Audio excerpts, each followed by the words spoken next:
না কালো দেখো লাইট লাইট সব দিয়েছো, পুরোটা লাইট দিয়েছো, লাইট দিয়ে দেখো তো, ওই জন্য আবার করা শুরু করে। ঠিক আছে তাহলে ঠিক আছে। Okay, how are you my student? Today I will take grammar class on narration. My student, তোমরা জানো যে কোভিড-19 শেষ পর্যায়ে এসে ওমিক্রনের এটা ঢেউ ওঠার কারণে আমরা আবার অনলাইন ক্লাসে ফিরে যেতে বাধ্য হয়েছি। তো আজ আমি যে গ্রামার উপরে আলোচনা করবো সেটা হচ্ছে ন্যারেশন। আমি ইতিপূর্বে ক্লাসে আমি ন্যারেশন করতে যে রুলস রেগুলেশন, যে রুলসগুলো আছে তা আমি আলোচনা করেছি। মানে স্টুডেন্ট, তোমরা জানো যে ন্যারেশন করতে গেলে আমরা we have to cross 5 steps, 5টা ধাপ আমাদের পার হতে হয়। অর্থাৎ 5টা স্টেপ না জানলে ন্যারেশন করা যায় না। একটা ন্যারেশন করতে গেলে আমাদের এই 5টা ধাপ পার হয়ে ন্যারেশন করতে হয়। তো আমাদের ইন্টারমিডিয়েট লেভেলে প্যাসেজ ন্যারেশন আছে, কিন্তু সেই প্যাসেজ ন্যারেশন করতে গেলে আগে আমাদেরকে ডিটেলস ন্যারেশন করতে হবে। আর সেই ডিটেলস ন্যারেশন করতে হলে আমাদের যে 5টা ধাপ আছে সেই ধাপের ভিতরে যেটা 1 নম্বর ধাপ আমি তোমাকে বলেছিলাম যে রিপোর্টিং ভার্বের ভার পরিবর্তন হবে সেন্টেন্স অনুসারে। 2 নম্বরে বলেছিলাম কানেক্টিভ ওয়ার্ডস, সংযোগ যে ওয়ার্ডটা হবে, অর্থাৎ আমরা রিপোর্টিং ভার্ব এবং রিপোর্টিং স্পিচের মাঝখানে একটা কানেক্টিভ সংযোগ, একটা ওয়ার্ড বসাতে হবে। সেক্ষেত্রে আমরা বলেছিলাম যে অ্যাসার্টিভ সেন্টেন্সে দ্যাট, অবজেক্টিভ সেন্টেন্সে দ্যাট এবং এক্সক্লেমেটরি সেন্টেন্সে দ্যাট বসে কানেক্টিভ ওয়ার্ড ছিল, আর ইন্টারোগেটিভে ইফ এবং ইম্পারেটিভে টু বসে। তো সেক্ষেত্রে আমরা ব্যতিক্রম কথা বলেছিলাম যে কখনো যদি ডব্লিউএস কোয়েশ্চেন হিসেবে ইন্টারভিউ সেন্টেন্স আসে তাহলে সেখানে ইফ না বসে ডব্লিউএস কোয়েশ্চেন করবে, দেন হোয়াট ইজ ইউর নেম, হোয়াটটাই বসে যাবে। আবার যদি বলেছিলাম ইম্পারেটিভ সেন্টেন্স যদি লেট দ্বারা শুরু হয় তখন সেখানে কানেক্টিভ ওয়ার্ডস টু না বসে দ্যাট বসবে। এই ব্যতিক্রম দুটো কথা ছিল, আর সবগুলো সেম। এরপরে আমাদের যে 3 নম্বর ধাপ যেটা সেটা পার্সনের কথা বলেছিলাম। পার্সন আমরা জানি যে 3টে পার্সন আছে, first person, second person, third person. Narration করতে গেলে 2টো পার্সনের পরিবর্তন আছে, ফার্স্ট পার্সন এবং second person. First person reporting ভার্বের সাবজেক্টের সাথে পরিবর্তন হয় এবং সেকেন্ড পার্সন অবজেক্টের সাথে পরিবর্তন হয়। এবং আমরা পার্সনের 3টে ফরম্যাট আছে, যেমন সাবজেক্ট, অবজেক্ট, পজেসিভ। হ্যাঁ, তো এরপরে আছে টেন্সের পরিবর্তন, স্টেপ 4, যেখানে আমরা জানি টেন্স 3 প্রকার: প্রেজেন্ট টেন্স, পাস্ট টেন্স এবং ফিউচার টেন্স। প্রত্যেকটা টেন্সের আবার 4টে সেকশন আছে: present indefinite, indefinite, continuous, perfect এবং perfect continuous tense. Present indefinite, present continuous, present perfect, present perfect continuous tense. ঠিক পাস্ট ফর্মের 4টে আছে: past indefinite, past continuous, past perfect, past perfect continuous tense. Narration করতে গেলে সাধারণত 6টা টেন্সের পরিবর্তন অবশ্যই আমার মনে রাখতে হবে। প্রেজেন্ট ফর্মের 4টে রূপ এবং পাস্ট ফর্মের 2টা: প্রেজেন্ট ইনডিফিনাইট, পাস্ট ইনডিফিনাইট এবং পাস্ট কন্টিনিউয়াস। কারণ পরবর্তী যে পাস্ট পারফেক্ট এবং পাস্ট পারফেক্ট কন্টিনিউয়াস সেটি কোনো পরিবর্তন হয় না, যা থাকে তাই থেকে যায়। আর ফিউচার ফর্মে আমরা জানি যে সেখানে shall, should, will, would, can, could, may, might, must. Must থাকলে মাস্ট বসে, তো মাস্ট থাকলে হ্যাড টু বসে। মাস্ট কখন বসে? যখন আমরা মোরাল অব্লিগেশন, নৈতিক বাধ্যবাধকতা যখন আসে তখন মাস্ট বসে। আর এরপরে সর্বশেষ আছে স্টেপ 5, সেটা আছে নৈকট্যবাচক শব্দ গুরুত্ববাচক শব্দে পরিণত হয়। অর্থাৎ নাও থাকলে ডে, ডু থাকলে দ্যাট ডে, টুমরো থাকলে following day, yesterday previous day, last night থাকলে প্রিভিয়াস নাইট, হ্যাঁ, কাম থাকলে গো। এইরকম কাছের শব্দগুলো দূরের শব্দে রূপান্তরিত করতে হয়। এই 5টি ধাপ ইতিপূর্বে আমি ধারাবাহিকভাবে আলোচনা করেছিলাম। এই 5টি ধাপ পার হয়ে তারপরে ন্যারেশন করতে হয়। তো আসো আমরা আগে এই ন্যারেশন, ডিটেলস ন্যারেশন কীভাবে করতে হয় সেটা একটু দেখি। তো তোমাদের কথা সবসময় মনে রাখতে হবে যে তোমাদের 5টা ধাপের 1 নম্বর ধাপ রিপোর্টিং ভার্বের ভার পরিবর্তন আছে, এটা কিন্তু খুব ইজি পারবে। কানেক্টিভ ওয়ার্ডসও পারবে, নৈকট্যবাচক শব্দও পারবে। কিন্তু তোমাদের জন্য সবচেয়ে কঠিন যেটা সেটা আছে পার্সনের পরিবর্তন এবং টেন্সের পরিবর্তন। এই দুটোর পরে তোমাদেরকে একটু বেশি তোমাদের একটু অনুশীলন করতে, এক্সারসাইজ করতে হবে। সো আমরা সেটা আবার একটু রিপিট করি। যেমন পার্সনের ফার্স্ট পার্সন রিপোর্টিং ভার্বের সাবজেক্টের সাথে পরিবর্তন হবে, সেকেন্ড পার্সন অবজেক্টের সাথে পরিবর্তন হবে এবং থার্ড পার্সন কোনো পরিবর্তন হয় না। আর টেন্সের কথা কি বলেছিলাম? প্রেজেন্ট ইনডিফিনাইট, পাস্ট ইনডিফিনাইট হবে, প্রেজেন্ট কন্টিনিউয়াস, পাস্ট কন্টিনিউয়াস হবে, প্রেজেন্ট পারফেক্ট, পাস্ট পারফেক্ট হবে, present perfect continuous tense, past perfect continuous tense হবে। আর past indefinite, past perfect, past continuous, past perfect continuous tense হবে। আর পাস্ট পারফেক্ট থেকে যাবে, past perfect continuous, past perfect continuous থেকে যাবে, ওটা কোনো পরিবর্তন হবে না। এই নিয়মগুলো যদি আমরা জানতে পারি তাহলে easily will be able to solve any ডিটাচ নারেশন। আর ডিটাচ নারেশন গুলো যদি করতে পারি তাহলে এই ডিটাচ নারেশন যখন আমরা কানেক্ট করে দেবো, লিঙ্ক করে দেবো, তখন একটা প্যাসিভ নারেশন হবে।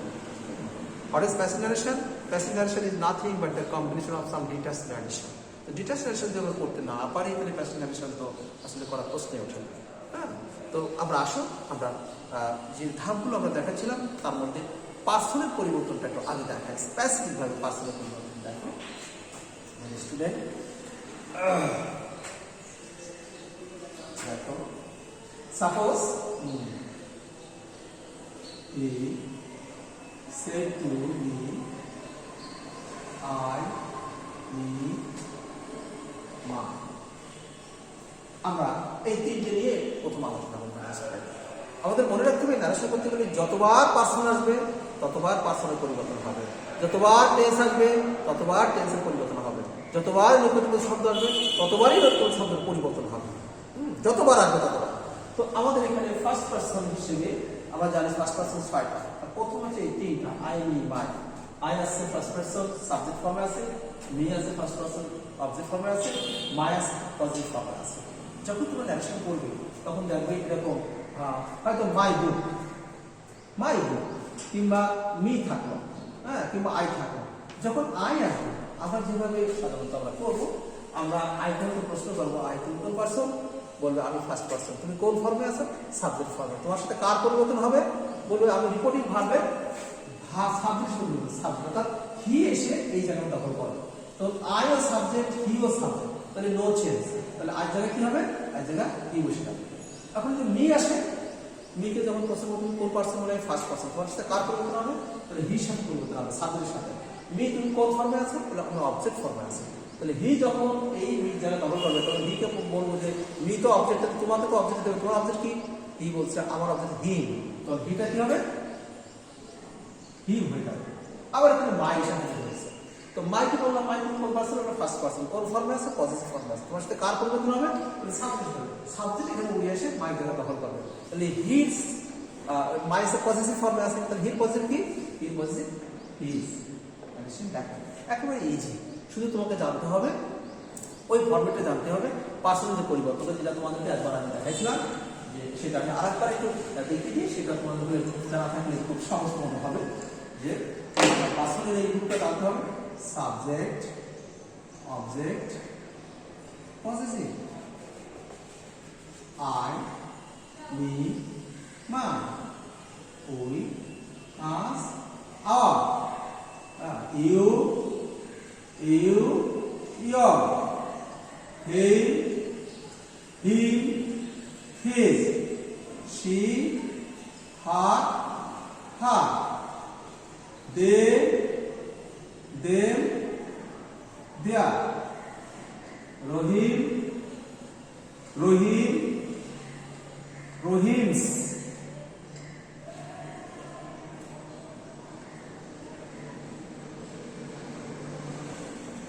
রহিমস। এখানে এই 6টি ফার্স্ট পারসন, এই 3টা সেকেন্ড পারসন, আর এই 12টি থার্ড পারসন। মানে শুধু এটি একবারে আমাদের ছোট বের করতে হবে। যে দেখো যে ফার্স্ট পারসন 6টা, I, me, my, we, us, our. I subject, me object, my positive, we subject, us object এবং our positive, you, your, you subject, you object, your positive, he subject, him object, his positive, she object, she subject, her object, her object, they subject, them object, their positive, Rahim subject, Rahim object এবং Rahim's positive হলে apostrophe হয়ে যায়। তো but it is very easy for you to memorize it, please memorize it. এবং এই ক্ষেত্রে তোমাদের একটা প্রশ্ন আসবে, স্যার এই দুটো ইউ সেম সাবজেক্ট ও অবজেক্ট, সেন্টেন্সের মধ্যে কেমন আমরা এটা বুঝতে পারবো কিভাবে? How we will identify the you is subject or object? It is very easy to find out. But খেয়াল করে দেখো আমাদের সূত্র আছে, ভার্বের আগে থাকলে সাবজেক্ট, ভার্বের পরে থাকলে অবজেক্ট। যেমন এক্সাম্পল, ইউ লাইক মি, তারপর ভার্বের আগে ইউ, এটা সাবজেক্ট। আবার আই লাইক ইউ দেখো ভার্বের পরে এটা অবজেক্ট, অর্থাৎ ভার্বের আগে থাকলে সাবজেক্ট, ভার্বের পরে থাকলে অবজেক্ট। এই সিস্টেম, এই টেকনিক ফলো করলে তুমি সাবজেক্ট এবং অবজেক্ট অবশ্যই ধরতে পারবে। তাহলে আমরা পার্সনের এই যে চারটা আমরা মুখস্থ করে ফেলি। I, me, my, we, us, our. I, me, my, we, us, our. I subject, me object, my positive. এবং এটা পুরো ফর্ম উই, এবং এর অবজেক্ট আছে আস এবং positive our. You subject, you object, আর ইউর আছে পজিটিভ। আর বাদ বাকি third person he, he, she, her, they, them, their, এবং রহিম, এই পার্সনগুলো যদি তুমি জানা থাকে তাহলে তোমার কোনো সমস্যা নেই ব্যবসা করতে, যে তুমি নিজেরই এই পার্সনের পরিবর্তনটা তুমি কারেক্টলি করতে পারবে। এরপরে যে জিনিসটা তোমাকে জানতে হবে, যেটা সবচেয়ে বেশি প্রবলেম তোমাদের জন্য, সেটা হচ্ছে টেন্সের পরিবর্তন। তো আমরা জানি যে টেন্সের 12টা স্ট্রাকচার তোমাদের জানা দরকার, একটা ছোট ছোট থাকা দরকার। ন্যারেশন করতে গেলে সাধারণত আমাদের 6টা টেন্সের পরিবর্তন আমাদের সবচেয়ে বেশি লাগে। তার মধ্যে আমরা জানি যে প্রেজেন্ট ফর্ম, যেটা প্রেজেন্ট ফর্ম, এই প্রেজেন্ট ফর্মের 4টে রূপ। একটা আছে প্রেজেন্ট ইনডিফিনাইট, 2 আছে প্রেজেন্ট কন্টিনিউয়াস, 3 আছে প্রেজেন্ট পারফেক্ট, আর 4 আছে প্রেজেন্ট পারফেক্ট কন্টিনিউয়াস।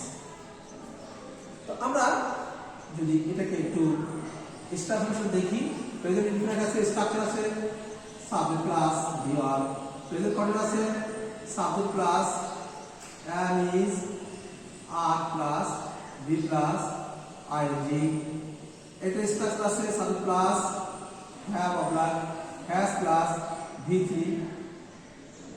ভার্বের পাস্ট পার্টিসিপল, এটা আর আছে সাবজেক্ট প্লাস have been অথবা has been plus be plus ing। এই আছে আমাদের স্ট্রাকচার। আমাদের স্ট্রাকচার প্রেজেন্ট উদাহরণ দাও, যেমন উদাহরণ দিই, যেমন I do, এটা যদি হয় I am doing, অথবা is doing, অথবা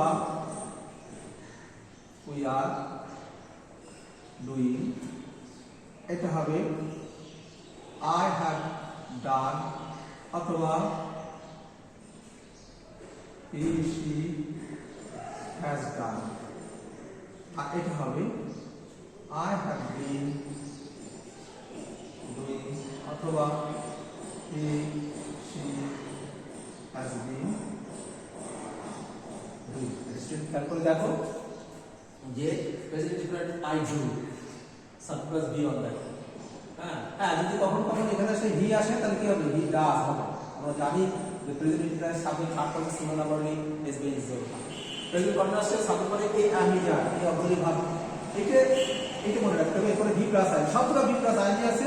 আই পরে আম বসে, হি পরে অথবা সি পরে হি অথবা সি, এরপরে ইজ বসে, আর উই পরে আর বসে, উই, ইউ এবং দে এরপরে আর বসে। তাহলে প্রেজেন্ট পারফেক্ট টেন্সে সাবজেক্ট হ্যাজ, তাহলে ভি ভার্ব, ভি মানে ভার্বের পাস্ট পার্টিসিপল, তো I have done, he, she অথবা হ্যাজ ডান। এবং প্রেজেন্ট পারফেক্ট কন্টিনিউয়াস আছে সি সাবজেক্ট প্লাস হ্যাভ বিন অথবা has been plus be plus I, যেমন I have been doing, she has been doing, I have been doing, she has been doing। এই ফরম্যাটগুলো, এই স্ট্রাকচারগুলো তোমাদের মনে রাখতে হবে। তো প্রেজেন্ট ফর্মেট পরে যদি আমরা আসি পাস্ট ফর্মে, সেটা আমরা দেখি। 6টা জিনিস আমাদের জানতে পারলে নারেশন করার জন্য সুবিধা হয়ে যাবে। এই 6টা পাস্ট ফর্মের 2টা, একটা আছে প্রথমে আছে পাস্ট ফর্ম, এখানে কি আছে পাস্ট ইনডিফিনাইট, স্ট্রাকচার কি সাবজেক্ট প্লাস ভি2, আগে ছিল সাবজেক্ট প্লাস ভি হবে, এখন কি সাবজেক্ট প্লাস ভি2, যেমন আই দুটা ছিল, এখন কি হয়ে যাবে আই ডিড, তারপরে পাস্ট কন্টিনিউয়াস, এটা কি হবে subject plus was, were plus be plus ING, যেমন আই ওয়াজ, আই পরে আই হতে পারে, হি হতে পারে, সি হতে পারে, এবার সাধারণত ওয়াজ বসে, আই ওয়াজ ডুইং, অথবা ইউ অথবা উই অথবা দে ওয়ার ডুইং। আর কোথায় ওয়ার বসে কোথায় ওয়াজ বসে এটাও তোমাদের অনেক প্রবলেম হয়ে যায়। হি সি আই এরপরে সাধারণত ওয়াজ বসে, আর ইউ উই দে করে ওয়ার বসে। এটা এই দুটো সাধারণত এই তাহলে আগে চারটে শিখলাম, এখন দুইটা। এই চারটে স্ট্রাকচার টেন্সের মনে রাখতে হবে, কারণ নারেশন করতে গেলে এই চারটে স্ট্রাকচার, এই ছয়টা স্ট্রাকচারই শুধু পরিবর্তন হয়। কারণ পাস্ট পারফেক্ট থেকে যায়, past perfect continuous tense, past perfect continuous tense থেকে এটা কোনো পরিবর্তন হয় না। তাহলে পরিবর্তন হয় মোট চারটা। প্রেজেন্ট ফরম্যাটটা পরিবর্তন হয়, পাস্ট ফরম্যাটটা পরিবর্তন। কি পরিবর্তন হয় এবারে দেখো। এবারে পরিবর্তনটা খুবই সহজ, খুবই সহজ। অর্থাৎ প্রেজেন্ট ইনডিফিনাইট চেঞ্জ হয়ে যাবে পাস্ট ইনডিফিনাইট।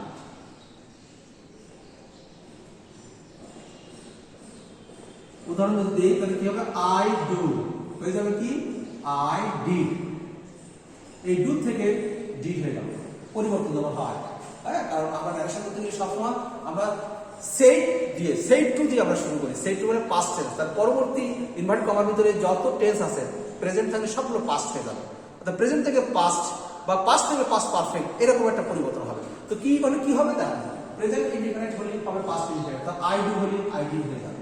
তারপরে প্রেজেন্ট কন্টিনিউয়াস হয়ে যাবে past continuous, simple present continuous past continuous. যেমন আই অ্যাম ডুইং, আমি উদাহরণটা আগে লিখে দিয়েছিলাম, হয়ে যাবে আই ওয়াজ ডুইং। আবার যদি আমরা লিখি প্রেজেন্ট পারফেক্ট হয়ে যাবে কি পাস্ট পারফেক্ট। পাস্ট পারফেক্ট কি হবে, আই হ্যাভ ডান হয়ে যাবে কি I had done. I had done. এবার হ্যাঁ, প্রেজেন্ট পারফেক্ট কন্টিনিউয়াস, হ্যাঁ past perfect continuous, past perfect continuous tense. তাহলে এটা কি হবে, যেমন আই হ্যাভ বিন ডুইং, ওটা হয়ে যাবে আই হ্যাড বিন ডুইং। মানে স্টুডেন্ট একেবারে ছোট করতে হবে, কি একেবারে সহজ। প্রেজেন্ট ইনডিফিনাইট টু পাস্ট হয়ে যাবে, present indefinite past indefinite, present continuous past continuous, present perfect past perfect, present perfect continuous tense past past continuous. তোমাকে শুধু স্ট্রাকচারটা মনে রাখতে হবে। প্রেজেন্ট ইনডিফিনাইট মানে subject plus V one I do with I did. Present continuous মানে subject plus am is are plus be plus I, ওরে শুধু ওয়াজ আর হয়ে যাবে। I am doing I was doing, we are doing we wire doing. আবার present perfect tense I have ডান হয়ে যাবে I had done. Present perfect tense I have been doing হয়ে যাবে আই হ্যাড বিন ডুইং। তাহলে সকল present গুলো past হয়ে যাবে, পরিবর্তন হয়ে যাবে। এরপরে আমাদের আর যে দুটো আমি মনে বলেছিলাম কটা, আমি বলেছিলাম ছয়টা টেন্সের পরিবর্তন হয়। এটা ছিল প্রেজেন্ট ফর্ম। আর পাস্ট ফর্ম কি আছে, পাস্ট ইনডিফিনাইট, ওটা হয়ে যাবে পাস্ট পারফেক্ট। এটা একটু মনে রাখতে হবে, এটা একটু জটিল আছে। যেমন আই ডিড, এটা ভি2 দেখো, এটা ভি2, এটা হয়ে যাবে I have done. Past indefinite past perfect, এটা একটু মনে রাখতে হবে সবসময়, পাস্ট ইনডিফিনাইট পাস্ট পারফেক্ট। আর আছে পাস্ট কন্টিনিউয়াস, এটা হয়ে যাবে পাস্ট পারফেক্ট কন্টিনিউয়াস। অর্থাৎ আই ওয়াজ ডুইং হয়ে যাবে I have been doing. I was doing I had been doing, I was doing I had been, past continuous past perfect continuous, আর past perfect I had done I had done, past perfect continuous tense past perfect, কোনো পরিবর্তন হবে না। অর্থাৎ past ফর্মের দুটো ফরম্যাটে কোনো পরিবর্তন না, যা আছে তাই, শুধু past indefinite past perfect past continuous past perfect continuous, এই দুটো পরিবর্তন হবে। তাহলে প্রথম প্রেজেন্ট ফর্মে 4টা পরিবর্তন আর পাস্ট ফর্মে 2টা, মোট 6টা পরিবর্তন করাতে পারলেই তুমি নারেশন করতে পারবে। এরপরে যে ফিউচার ফর্মে যেটা আছে সেটা আমরা জানি যে শ্যাল থাকলে শুড, উইল থাকলে উড, ক্যান থাকলে কুড, মে থাকলে মাইট। কখন যদি কুড থাকে সেটা কুডটা কুডই বসে যাবে। আবার মাস্ট থাকলে হ্যাড টু, আবার মাস্ট থাকলে মাস্ট বলবে, হ্যাঁ এটা আছে moral obligation. moral obligation কি? নৈতিক বাধ্যবাধকতা। যেমন তোমার বন্ধু তোমাকে বললো, এই তুমি আমাকে ওই রয়্যাল চত্বরে আমার সাথে অবশ্যই দেখা, ইউ মাস্ট আসবে সেখানে অবশ্যই। আমার বন্ধুর কথা, আমি যেতেও পারি নাও যেতে পারি, it does not come and go for me. কিন্তু যদি আমার বাবা বলেন যে তুমি অবশ্যই রয়্যাল চত্বরে আমার সাথে দেখা করবে, you have to go there, তোমাকে যেতেই হবে সেখানে। তোমার টিচার তোমাকে বলো যে you must do this, you have to do that, এটা মানে moral obligation, যা করতে আমি বাধ্য, we are bound to do that, এটা হচ্ছে moral obligation মানে স্টুডেন্ট। এই moral obligation থেকে মাস্ট হবে, কোনো হ্যাড টু হবে না। কিন্তু যখন তোমার বন্ধুর সাথে কোনো মাস্টের moral obligation না থাকে, তাহলে তুমি মাস্ট হ্যাড টু বসাও। এই হচ্ছে আমাদের পার্সোনাল টেন্সের পরিবর্তন।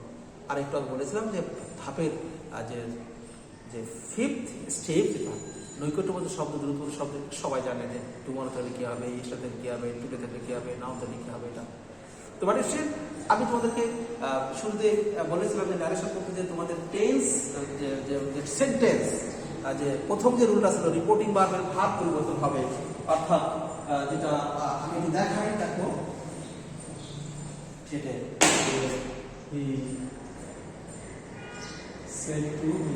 এই যে রিপোর্টিং ভার্বের ভাব, এইটা পরিবর্তন হবে এই ইনভার্টেড কমাতে যে সেন্টেন্স থাকে সেই সেন্টেন্স অনুসারে। তো এখানে কয়েকটা স্পেসিফিক করে আমরা আগে আলোচনা করেছিলাম 5 প্রকার: assertive, interrogative, imperative, objective, exclamatory. তুমি কিভাবে চিনবে? দেখা মাত্রই চিনবে কিভাবে? যদি কখনো এরকম একটা সাপের ফলা থাকে মানুষকে, ইন্টারোগেটিভ। যদি কখনো ভাব দিয়ে শুরু হয়, ভাব দিয়ে শুরু, অর্থাৎ আদেশ, উপদেশ, নির্দেশ, ভাব দিয়ে শুরু, তাহলে ইম্পারেটিভ। যদি কখনো মে দিয়ে শুরু হয়, তাহলে অবজেক্টিভ। যদি কখনো এরকমটা একটা চোখের পানি থাকে, দেখো এক্সক্লেমেটরি। এই চারটে যদি না থাকে, তাহলে সেটা অ্যাসার্টিভ। এই যে 5 প্রকার সেন্টেন্স, এই ভাগটা হয় 5 প্রকার সেন্টেন্স অনুসারে এখানে পরিবর্তন হবে। আমরা শিখেছিলাম অ্যাসার্টিভ হলে এখানে সেট টু রাখতে পারো অথবা টোল্ড বসাতে পারো। আর ইন্টারোগেটিভ হলে আমরা আস্কড, ASKED, আস্কড। যখন আমাদের ইম্পারেটিভ আসবে, তখন যদি উপদেশ হয়, অ্যাডভাইস দেবো, অনুরোধ হলে রিকোয়েস্ট দেবো, নির্দেশ হলে অর্ডার দেবো, এবং সেনাবাহিনী হলে কমান্ড দেবো।